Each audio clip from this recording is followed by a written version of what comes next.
to do that. It's how you set the recording. You have to clap. Yeah.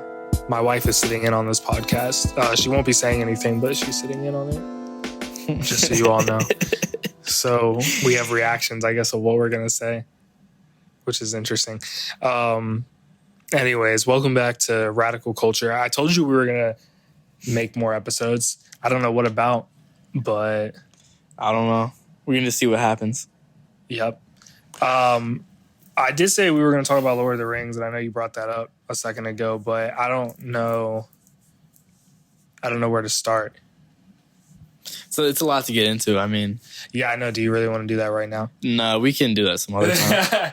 I mean, we can, just skim it. The scheme of it is just, I don't even know if people would want to hear about it, but is just that we saw all three of the director's cuts of the Lord of the Rings movies and in theaters, which is cool.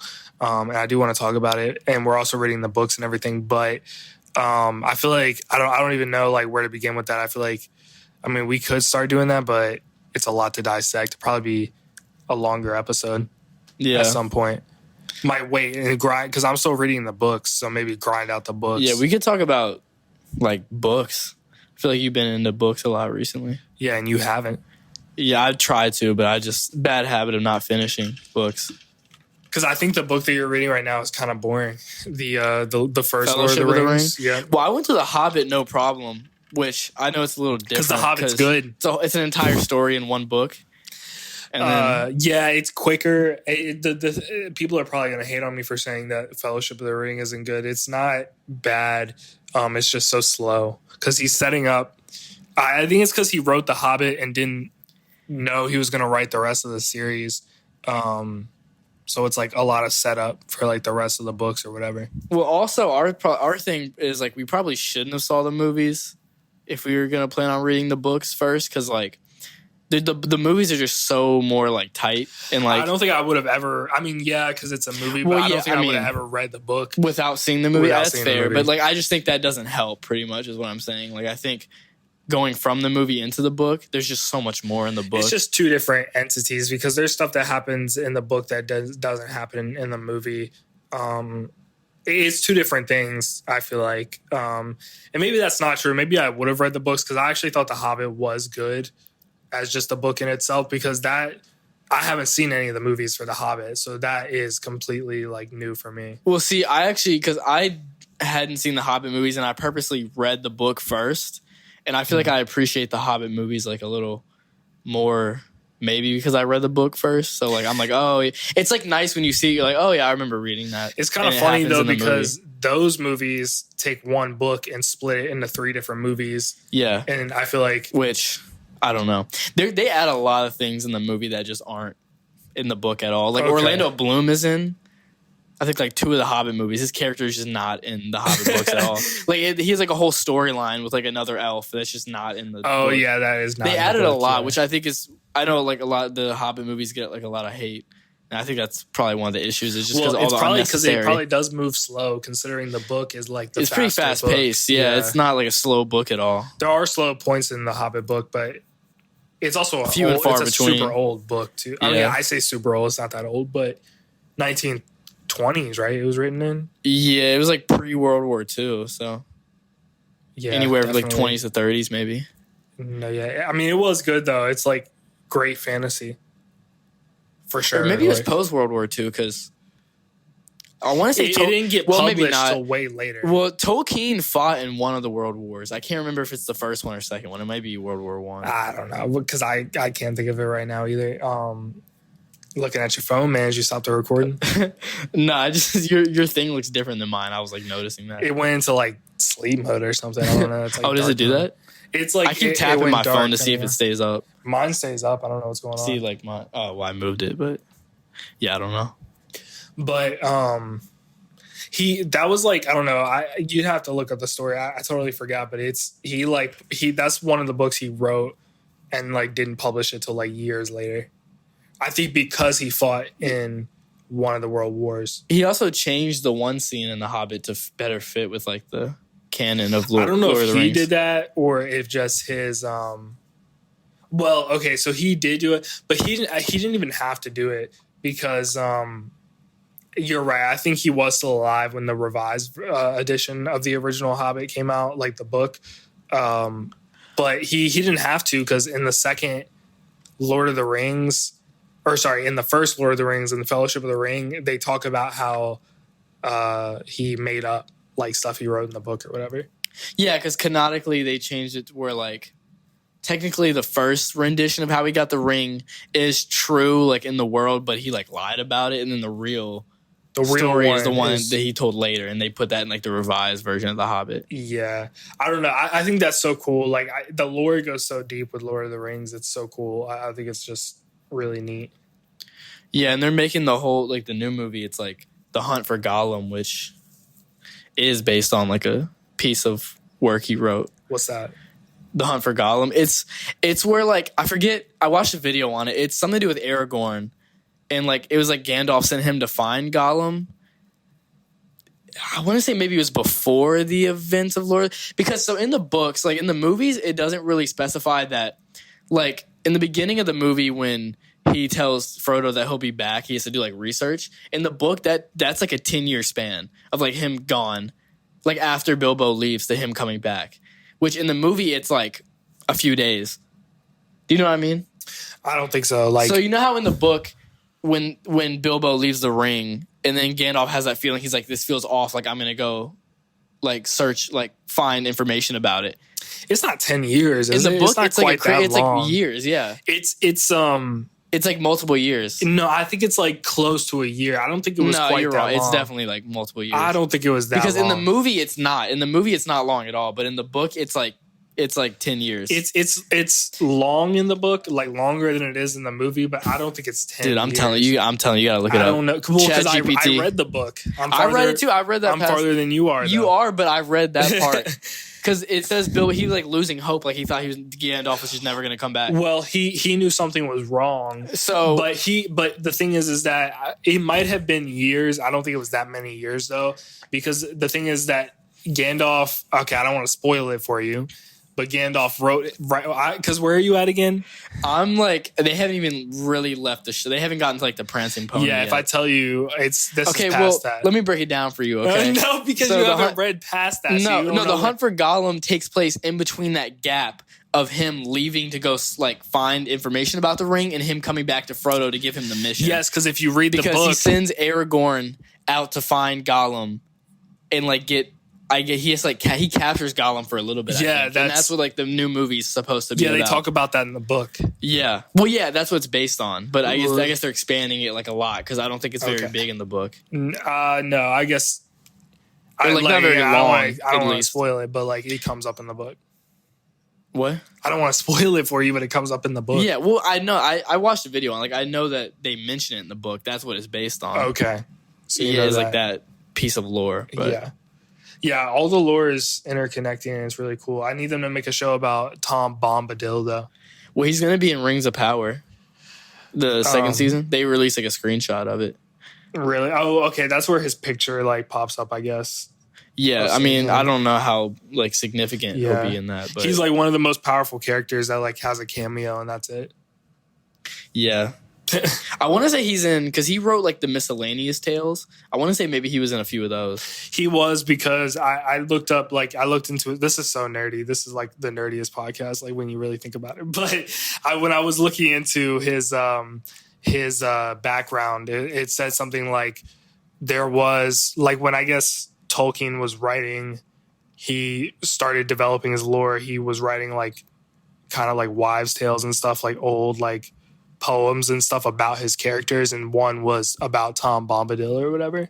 Yeah, it was like a poem or something like that. Yeah, like I want to say he was written even before Lord of the Rings was thought of, or Hobbit. Yeah, it was like one of his earliest writings. I think it was like just a concept character. Yeah, which is cool because it all like ties in with his stuff. I think he even wrote a little thing about like hobbits or something like that.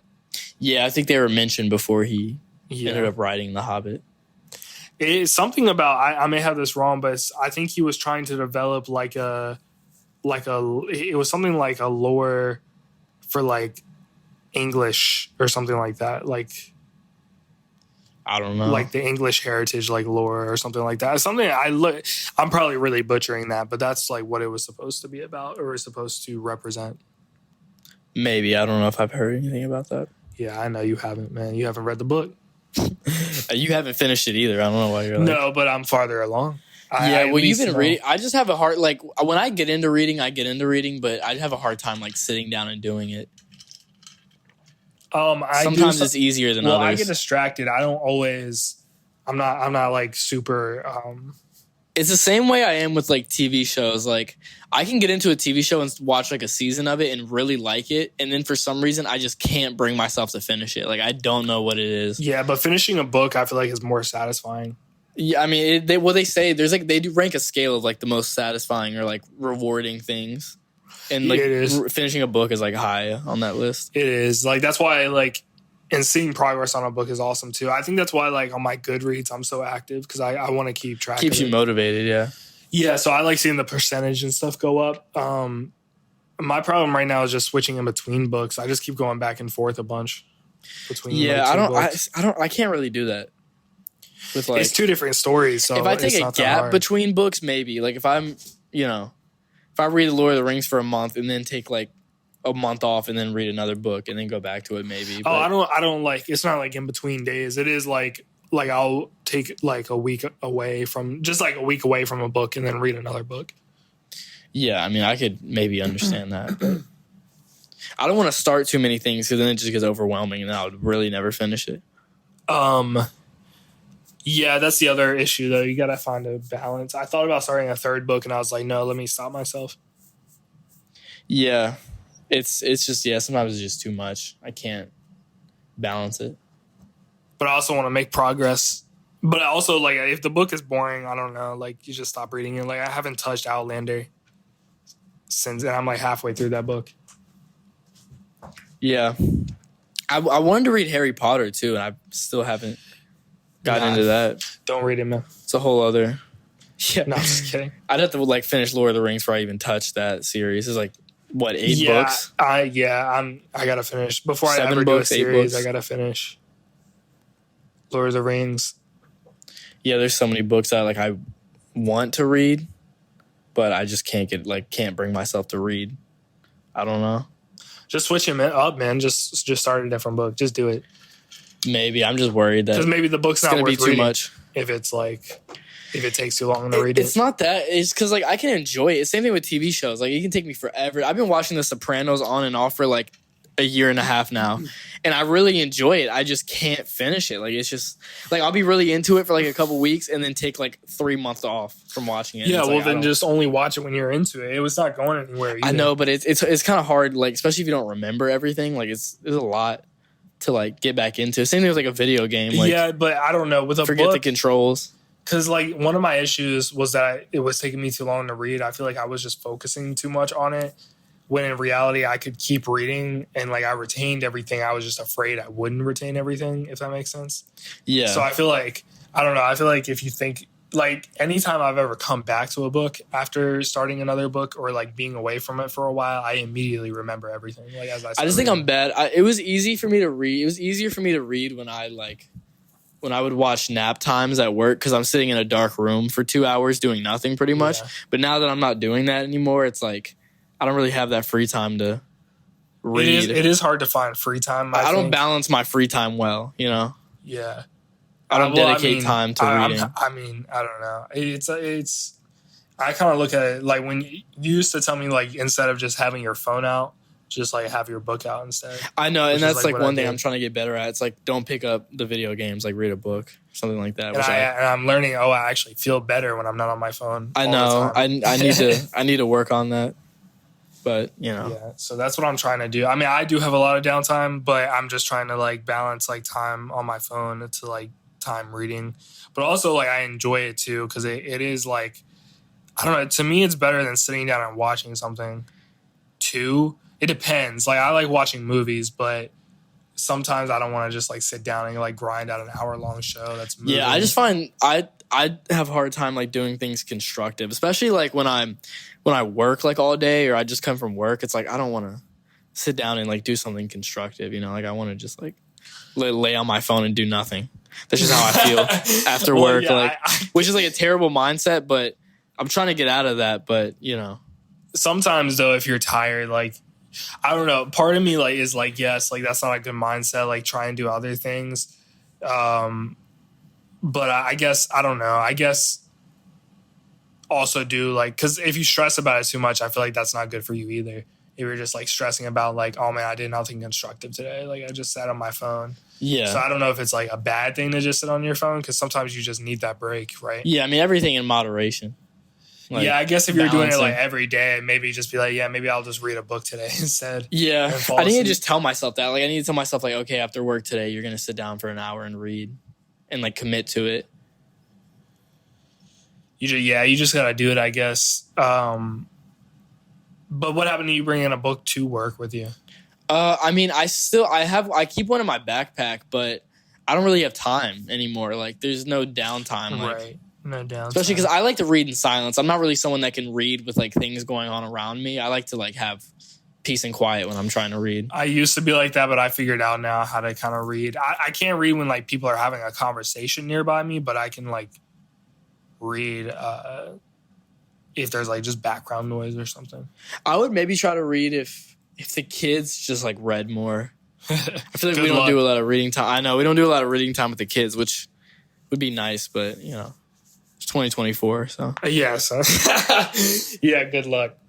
Yeah, good luck, man. Oh man, we are so screwed because of the iPhone era. It's crazy how common it's like almost uncommon to see a little child without like a iPad or like a phone or something now. Yeah, some form of it's like a tablet. If it was like 10 years ago, you see a kid with an iPhone, you're like, oh my gosh, like what's going on? Yeah, well, it's not as expensive now. You can get like a tablet for like $100 or less. Like I feel like I've seen $50 tablets. They make like Roku is making tablets now for like $50. Like it just it's just one of those things. I don't think you can beat it though. Like as soon as a kid sees a tablet, man, that's not going to be a wooden toy. Like it's just not. I know, but it's like, is that good for them having that at such a young age? I think it's just so much. Like it's so much to take in at like a young age. Like, I mean, this is a pretty loaded question, but I think I'm not saying it's terrible for them. Like I said, I think it's everything in moderation. But I think in moderation, right? I think you just have to be smart and like monitor it. And I definitely do not think kids should have access to social media or internet at like a young age. Until at least like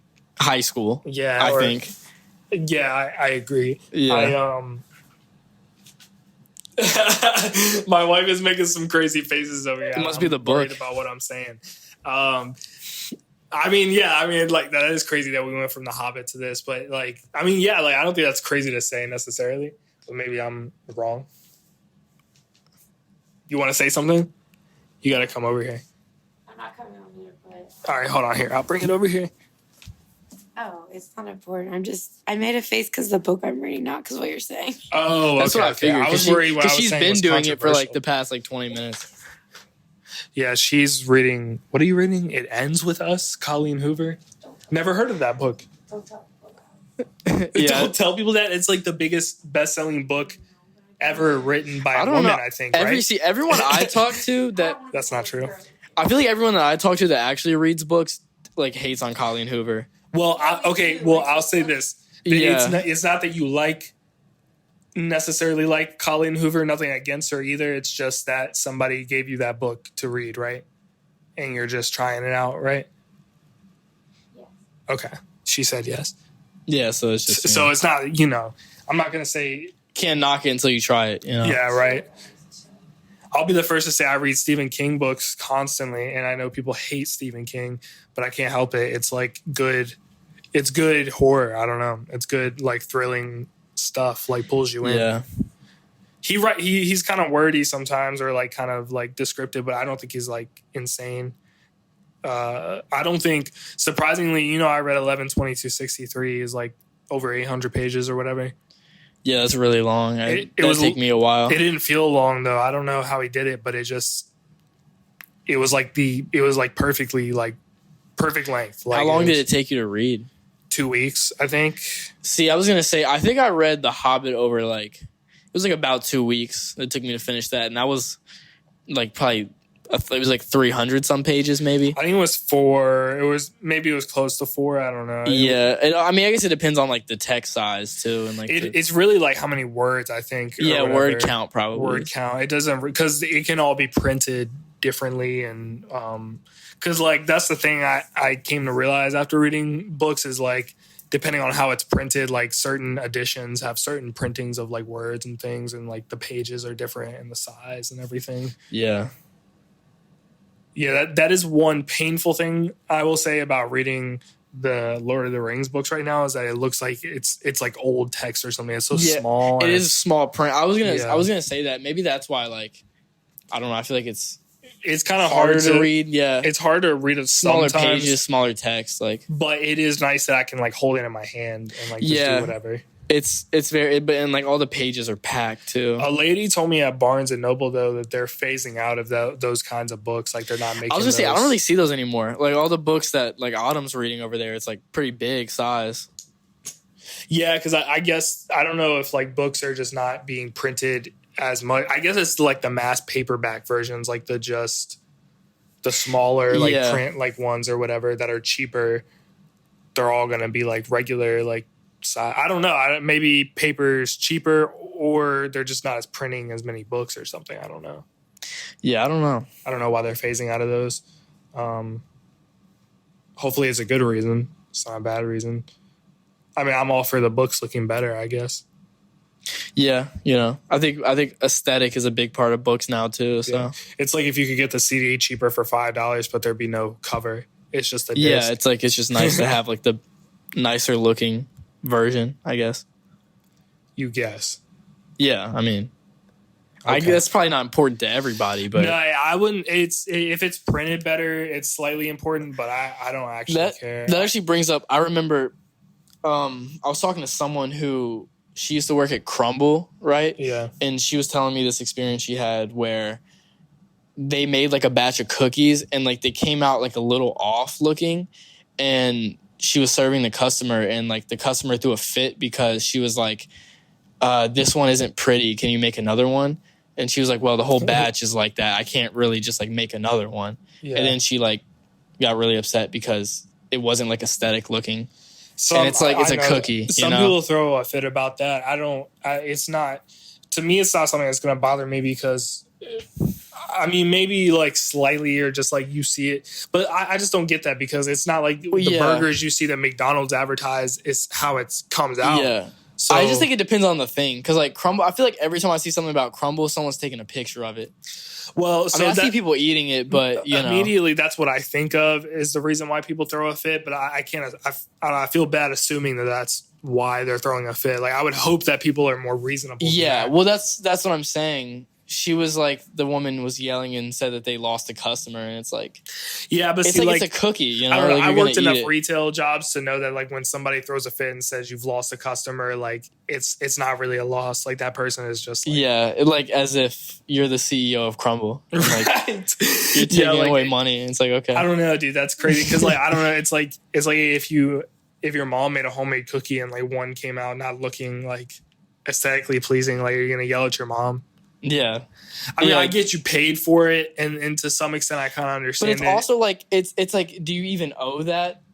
If they brought me the box, if they brought me the box and it looked like somebody put their fist down in the middle of all 4 of the cookies, I'd be pretty mad. Yeah. But like, if it's just like kind of lopsided, I don't care. Yeah, I don't know the context of it. Like, but my guess is it's probably just like a little off or like a little lopsided or like the frosting's a little messed up because it baked weird, but I don't know. It's like, yeah, I wouldn't even really be mad if they were like, I kind of burnt this cookie. Like, I'd be okay with that. But I kind of like burnt things, so that might just be me. But see, like, I don't know, is it unreasonable to be like, would you actually mind like remaking that? Because I kind of wanted it to look or not be burnt or like look better. But see, looking like to me, it doesn't matter if it looks better. Yeah, it's food too. Like if it was anything else, maybe. Well, some people might think we're crazy for that. Maybe. It just depends on what your like priorities are with that stuff. Like if you bought like a piece of clothing and it was messed up, like yeah, understandably you'd be like, oh yeah, I want to like get another one that's not stained. But like it's something you eat. Like yeah, I don't necessarily care. I think as long as it wasn't missing an ingredient, like you're still getting. Yeah, if it's the same cookie, it's just the icing's a little too much to the right. It's like people just throw fits all the time. I mean, people throw fits all the time in retail. Anywhere you go, they'll find a reason to. I mean, for sure. I mean, ask any Starbucks worker. Because they put like 4 pumps of caramel instead of 5. They're like freaking out. People probably do. They'll get like 7 sugars, 10 pumps of caramel, but you didn't put like oat milk, so they like are losing their minds. Yeah. It's like, okay. On like a 15 drink order. Yeah, it's like, oh, okay. Sorry, I didn't have almond milk in it. I mean, that I can kind of understand because sometimes people have an allergy. Yeah, well, okay. Well, having an allergy and an intolerance, I guess, is different. Yeah, maybe you shouldn't like assume that it's because, you know. But I've heard some crazy stuff at Starbucks. Well, there was that one video of, this wasn't at Starbucks, but she had like her own little local like coffee like window thing or whatever, and this guy drove up and I don't know what he was like mad about, but he ended up throwing the drinks at her window, and she had closed the window, and then she opened the window back up, and he was trying to drive off, and he hit his windshield. She hit his windshield with a hammer. Oh my gosh, with a hammer! I mean, broke his windshield. Why are you throwing stuff at a drive? I don't know. He was like being like crazy. He was like saying some crazy stuff to her. I don't fully remember, but that's what the video showed, was like him throwing the coffees at her window, like just being like a tool, like just throwing it. And then she opened it back up and smashed his windshield. I mean, yeah, you know, you act like that, it happens. That's how I feel about it. But it's like you shouldn't be throwing stuff at Starbucks employees. Like, I know it is pretty crazy that she smashed his windshield, but I wouldn't be mad about it. That's a whole other moral question. So. Yeah, no, I mean, like, he had it coming. Yeah. Where are we at right now? All right, almost might as well minutes. Wrap it up, man. Yeah. Unless you want to keep, you have something else to say. We detoured hard off of Lord of the Rings. Yeah, I don't know. I mean, we will continue talking about Lord of the Rings. I mean, do you want to get back on that? Yeah, I think it'd be fun to do like an episode specifically. We don't even have to talk about the books necessarily. We can just talk about the movies. We talked heavy about the books. Maybe we could just talk about the movies. Yeah, then we'll skip on the movies and we'll just dedicate that to a whole thing, because that we actually watched all the way through. Yeah, that's probably what people are most familiar with, anyways. Yeah, I mean, the books are weird, man. They're just, you know, you have all the hobbits bathing together. Yeah, the tub scene. That's weird, man. Yeah. All right. Anyways, thank you all for listening to Radical Culture. We're going to try and keep making episodes as often as possible. We're back already, so that's already surprising. But keep listening. Follow us. Give us a review if you want. And we'll see y'all later. See ya. Peace.